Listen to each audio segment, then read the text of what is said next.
স্মৃতির মিনার ভেঙেছে তোমার, ভয় কি বন্ধু, আমরা এখনো 4 কোটি পরিবার। লাইনগুলো কবি আলাউদ্দিন আল আজাদ রচিত স্মৃতিস্তম্ভ কবিতার। 1952 সালের 26 ফেব্রুয়ারি তৎকালীন পূর্ব পাকিস্তানের পুলিশ সদ্য নির্মিত শহীদ মিনারটি ভেঙে ফেলে। আর এই ঘটনার প্রত্যক্ষ সাক্ষী ছিলেন কবি আলাউদ্দিন আল আজাদ। এর প্রতিক্রিয়াতেই তিনি এই কবিতা লিখেছিলেন। 21 ফেব্রুয়ারি সেই রক্তাক্ত বিকেলের রেশ কাটতে না কাটতেই ছাত্র সমাজ সিদ্ধান্ত নেয় শহীদদের রক্তস্নাত স্মৃতিকে অমর করে রাখতে তারা গড়ে তুলবেন এক স্মৃতিস্তম্ভ। যে স্থানে পুলিশের বুলেটে ঝরে গিয়েছিল তরতাজা প্রাণ, ঠিক সেই জায়গাতেই শহীদ স্মৃতিস্তম্ভ তৈরির সংকল্প নেওয়া হয়।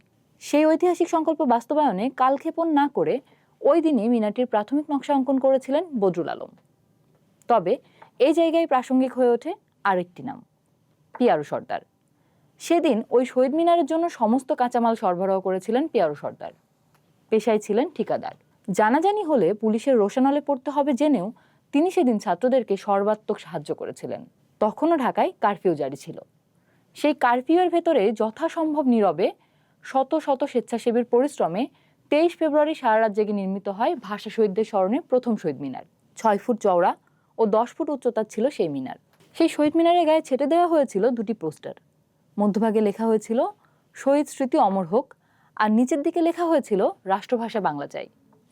1952 সালের 24 ফেব্রুয়ারি সকাল 10টার দিকে শহীদ শফিউর রহমানের পিতা এসে সেই শহীদ মিনারের স্মৃতিফলক উন্মোচন করলে সেখানে ঢল নামে আবেগ আপ্লুত হাজারো মানুষের।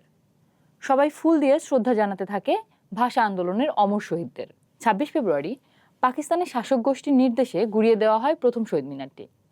1954 সালে যুক্তফ্রন্ট সরকার ক্ষমতায় আসার পর আবারও মিনারটি নির্মাণের উদ্যোগ নেওয়া হয়।